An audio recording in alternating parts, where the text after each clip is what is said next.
Government's stance on Kashmir is absolutely clear. It was our jugular vein. It is our jugular vein. तुम बलोचिस्तान में पाकिस्तानियों के खून से होली खेलोगे, इसकी कीमत तुम्हें दिल्ली से लेकर मकबूजा कश्मीर के अंदर तक अदा करनी पड़ेगी। इस दरिया से हमारा पानी बहेगा या उनका खून बहेगा। ना इधर ना उधर, सीधे मुद्दे पर नजर। और क्या है आज की खबर, आप देखना शुरू कर चुके हैं न्यूज़ 18 आपके पुनीत के साथ। तो भारत और पाकिस्तान के बीच टेंशन अपने चरम पर है। क्या युद्ध होगा, इसका सटीक जवाब कहीं से भी आ नहीं रहा, लेकिन हालात तो यही बयां कर रहे हैं कि युद्ध की संभावना पूरी बन चुकी है। इस बीच कई खबरें सामने आ रही हैं, उनका जिक्र आज के इस वीडियो में हम करेंगे। मसलन पाकिस्तान की तरफ से दी जाने वाली परमाणु हमले की धमकी, सिंधु जल समझौता रद्द होने के बाद पाकिस्तान में कहीं सूखा तो कहीं बाढ़ से हालात क्यों बन गए।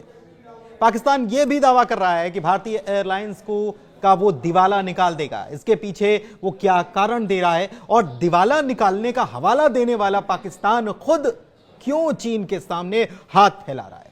और हां, अगर पाकिस्तान और हिंदुस्तान के बीच युद्ध होता है तो कौन किसका साथ देगा, इन सारे मामलों पर हम आज के वीडियो में बात करने वाले हैं। तो शुरू करते हैं वीडियो, और सबसे पहले बात कर लेते हैं अल्टीमेटम की। तो भारत में रहने वाले पाकिस्तानियों को देश छोड़ने के लिए दिया गया समय 26 अप्रैल को खत्म हो गया।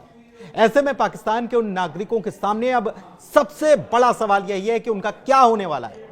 हालांकि अभी सिर्फ सार्क वीजा की अवधि समाप्त हुई है, जबकि मेडिकल वीजा 29 अप्रैल तक मान्य रहेगा।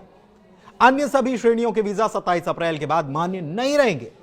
कोई भी पाकिस्तानी नागरिक जो तय वक्त तक भारत से नहीं गया तो उसे ओवर स्टेइंग विदेशी नागरिक माना जाएगा, और फिर कानून के मुताबिक ही उन पर कार्रवाई की जाएगी। दरअसल भारत ने पहलगाम में हुए हमले के बाद 1960 की सिंधु जल संधि को निलंबित करने और अटारी वाघा सीमा चौकी को तत्काल रूप से बंद करने समेत कई कदमों की घोषणा की। इसके बाद से भारत में मौजूदा पाकिस्तानियों में देश छोड़ने की होड़ लग गई, जो कि 26 अप्रैल को रात 12 बजे ही खत्म हो गई थी। इस बीच पाकिस्तानी मंत्री हनीफ अब्बासी ने भारत को परमाणु हमले की धमकी दे डाली, जिसमें गौरी शाहीन और गजनवी मिसाइलों का जिक्र किया गया। पाकिस्तान के मंत्री हनीफ अब्बासी रेल मंत्री हैं, जिन्होंने भारत को खुलेआम परमाणु हमले की धमकी देकर तनाव को और बढ़ाने का काम किया और चेतावनी दी कि इस्लामाबाद के पास मौजूद गौरी शाहीन और गजनवी मिसाइलें और 130 परमाणु हथियार सिर्फ भारत के लिए रखे गए। अब्बासी ने आगे चेतावनी दी कि अगर भारत सिंधु जल संधि को निलंबित करके पाकिस्तान की जल आपूर्ति रोक रहा है तो उसे युद्ध के लिए तैयार रहना चाहिए, क्योंकि इस्लामाबाद उकसाए जाने पर हमला करने के लिए तैयार है। पाकिस्तानी मंत्री ने कहा कि अगर वे हमारी वाटर सप्लाई रोकते हैं तो उन्हें युद्ध के लिए तैयार रहना चाहिए। हमारे पास जो सैन्य उपकरण हैं, जो मिसाइलें हैं, वो दिखाने के लिए नहीं है। किसी को नहीं पता कि हमने अपने परमाणु हथियार देश भर में कहां रखें। मैं फिर से कहता हूं कि ये सभी बैलिस्टिक मिसाइलें आप पर टारगेट है, उन्होंने भारत के लिए कहा। अब्बासी ने भारत के सिंधु संधि को निलंबित करने के फैसले का मजाक उड़ाया और कहा कि अगर चीजें इसी तरह 10 दिन और चलती रहीं तो भारत की एयरलाइंस दिवालिया हो जाएंगी। मंत्री ने यह भी दावा किया कि पाकिस्तान ने पहले ही भारत के द्विपक्षीय व्यापार को घटाने के फैसले के परिणामों के लिए तैयारी शुरू कर दी है। यह संकेत देते हुए कि इस्लामाबाद किसी भी आर्थिक कार्रवाई का मुकाबला करने के लिए तैयार बैठा है। इधर पाकिस्तान के मंत्री की तरफ से भारत की एयरलाइंस के दिवालिया होने के हवाई बातों के बीच खबर यह भी आई कि पूरी तरह कंगाली के दौर से गुजर रहे पाकिस्तान ने चीन से 10 अरब युआन यानी कि लगभग 1.4 अरब डॉलर की अतिरिक्त वित्तीय सहायता मांगी है। यह राशि दोनों देशों के बीच पहले से मौजूद मुद्रा विनिमय समझौते के तहत मांगी गई।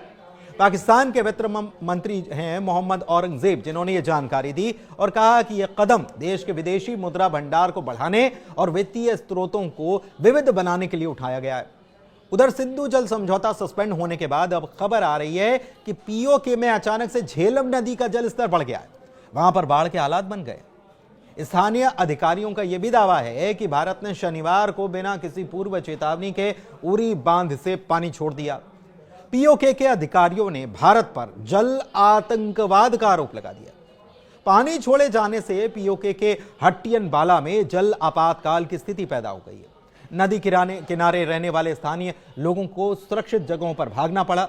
हालांकि पाकिस्तान के दावे पर भारत की ओर से इस बारे में कोई पुष्टि या खंडन भी नहीं किया गया।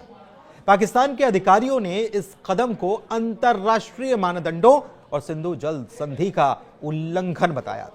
उधर हाला और धालकोट के निचले इलाकों में मध्यम बाढ़ की खबर भी है।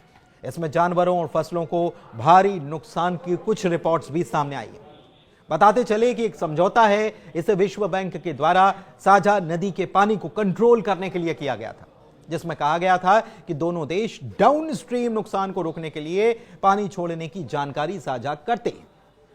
आइए अब दो अहम पहलुओं पर बात करते हैं। एक तो यह कि अगर युद्ध होता है तो कौन किसके साथ खड़ा होगा, क्योंकि भारत की सीमा कई मुल्कों से लगती है। ऐसे में भारत के लिए यह काफी अहम भी है।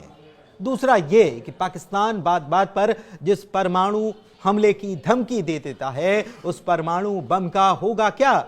तो दोनों खबरों को समझते हैं। पहले बात पड़ोसियों की कर लेते हैं। भारत के साथ पाकिस्तान समेत करीब 7-8 देशों की सीमाएं लगती हैं। भारत के पश्चिम में पाकिस्तान, उत्तर में चीन, नेपाल और उत्तर पूर्व में भूटान, पूर्व में बांग्लादेश और म्यांमार है। दक्षिण में श्रीलंका और दक्षिण पश्चिम में मालदीव की सीमाएं लगती हैं। अगर जम्मू कश्मीर की पाक अधिकृत कश्मीर सीमा को जोड़ दें तो अफगानिस्तान का कुछ हिस्सा भी भारत की सीमा से लगता है। हालांकि अफगानिस्तान की यह सीमा बड़ी विवादित क्षेत्र है और इस लिहाज से देखा जाए तो भारत पाकिस्तान में युद्ध होने से इन देशों का रुख क्या होगा, इस पर बात करते हैं। चीन की बात करते हैं। चीन और पाकिस्तान के बीच गहरे रणनीतिक संबंध हैं।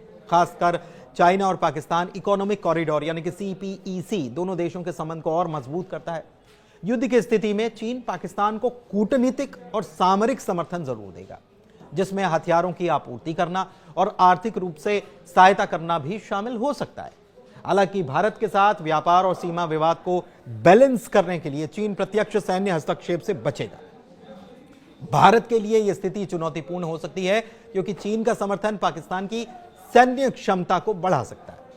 बांग्लादेश की बात करें तो 71 के युद्ध में भारत की निर्णायक भूमिका के बाद बांग्लादेश भारत के प्रति कृतज्ञ थैंकफुल रहा है। लेकिन बीते साल शेख हसीना सरकार जब गई तो उसके बाद बांग्लादेश में यूनुस सरकार आई और उसकी भूमिका संदेह में। युद्ध की स्थिति में बांग्लादेश शायद भारत का समर्थन नहीं करेगा, क्योंकि पहलगाम हमले के बाद बांग्लादेश ने इस घटना पर संवेदना प्रकट नहीं की। ऐसे में बांग्लादेश पूर्वी मोर्चे पर भारत के लिए कहीं ना कहीं चिंता का सबब बन सकता है, भारत भी जानता है। श्रीलंका और मालदीव की बात कर लेते हैं तो श्रीलंका और मालदीव भारत के साथ मजबूत आर्थिक और रक्षा संबंध रखते आए हैं।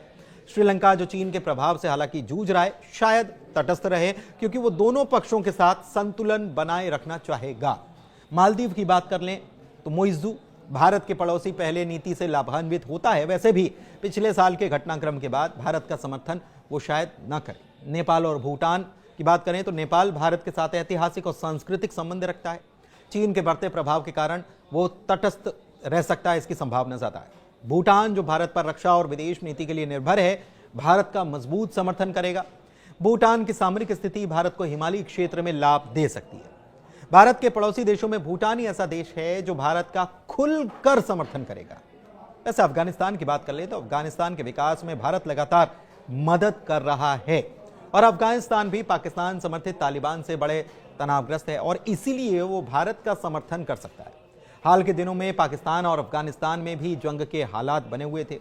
ऐसे में अफगानिस्तान अप्रत्यक्ष तौर पर भारत की मदद कर सकता है। वैसे भी पहलगाम हमले के बाद अफगानिस्तान की तरफ से प्रतिक्रिया आई थी। पाकिस्तान के परमाणु हथियार बंदर के हाथ में तलवार की तरह है, इसकी बात कर लेते हैं। दुनिया के 9 परमाणु देशों में सबसे गैर जिम्मेदार पाकिस्तान है, जो हर छोटे बड़े विवाद में परमाणु बम की धमकी देने लग जाता है। पहलगाम में 26 हिंदू पर्यटकों के नरसंहार के बाद जब भारत ने उसकी गर्दन दबाई तो पाकिस्तानी मंत्रियों ने फिर वही गीदड़ भभकी दोहरानी शुरू कर दी। पाकिस्तान में आतंकी सोच के कारण ही अमेरिका ने पाकिस्तान के परमाणु बमों को छीनने का प्लान बना रखा है। पाकिस्तान के परमाणु बमों को छीनने के लिए अमेरिका का एक सीक्रेट प्लान है, स्नैच एंड ग्रैब प्लान तैयार है, यानी कि हथियारों को छीनकर अपने कब्जे में कर लो। 2011 में इससे जुड़ी पहली बड़ी खबर आई थी जब पाकिस्तान का परमाणु बम छीन लेने की बात हुई थी अमेरिका की तरफ से। परमाणु पाकिस्तान के पास 170 के आसपास परमाणु हथियार हैं और सुरंग और सैन्य ठिकानों में छिपे हैं, लेकिन उसका गैर जिम्मेदाराना रवैया दुनिया को हमेशा से डराता है। पाकिस्तान में अराजकता फैली, आतंकी इन बमों पर अगर कब्जा करने की कोशिश करें और भारत के साथ युद्ध छिड़ा तो अमेरिका चुप नहीं बैठेगा। स्नैच एंड ग्रैब प्लान के मुताबिक अगर अमेरिकी राष्ट्रपति को लगता है कि पाकिस्तान के परमाणु हथियार उनके देश या हितों के लिए खतरा हैं, तो वो इस प्लान को फिर से एक्टिव कर देंगे। इस प्लान में क्या होगा इसकी कोई खास जानकारी नहीं है, लेकिन माना जाता है कि तब अमेरिकी स्पेशल फोर्स जैसे कि डेल्टा फोर्स या नेवी सील्स जो हैं वो तेजी से पाकिस्तान में दाखिल हो जाएंगी। ये परमाणु बमों को गलत हाथों में पड़ने से बचाने के लिए ऐसा कर सकती है। हालांकि ये मुश्किल माना जा सकता है क्योंकि पाकिस्तान के परमाणु हथियार कई जगहों पर मौजूद हैं। अमेरिका ने दरअसल ये योजना 9/11 के हमले के बाद बनाई थी, जब उसे डर था कि पाकिस्तान के बम आतंकियों के हाथ में लग सकते हैं। 2011 में उसामा बिन लादेन को पाकिस्तान में मारने के बाद यह चिंता और बढ़ गई थी। और अब एक बार फिर से, जब आपको याद होगा कि अभी हाल ही में ईरान के मामले को लेकर क्यों अमेरिका टेंशन में, अमेरिका चाहता है कि ईरान के साथ परमाणु संधि हो जाए क्योंकि उसे इस बात का कहीं ना कहीं डर है कि अगर ईरान की तरफ से परमाणु हथियार विकसित कर लिया जाता है तो न केवल मिडिल ईस्ट के लिए टेंशन वाला होगा बल्कि अमेरिका के लिए टेंशन होगा और उसके ये हथियार कहीं ना कहीं आतंकवादियों के हाथ लग सकते हैं। इसी बात को, इसी चिंता को जताते हुए अमेरिका नहीं चाहता कि ईरान अपना परमाणु कार्यक्रम जारी रखे। और इस बीच पाकिस्तान की तरफ से बार बार ये धमकियां दिया जाना अमेरिका की टेंशन को भी जाहिर तौर पर बढ़ा सकता है और हो सकता है कि इस मामले में अमेरिका स्नैच एंड ग्रैब वाली पॉलिसी को फिर से अमल में ला दे। धन्यवाद। Our stance on Kashmir is absolutely clear. It was our jugular vein. It is our jugular vein. तुम बलूचिस्तान में पाकिस्तानियों के खून से होली खेलोगे, इसकी कीमत तुम्हें दिल्ली से लेकर मकबूजा कश्मीर के अंदर तक अदा करनी पड़ेगी। इस दरिया से हमारा पानी बहेगा या उनका खून बहेगा।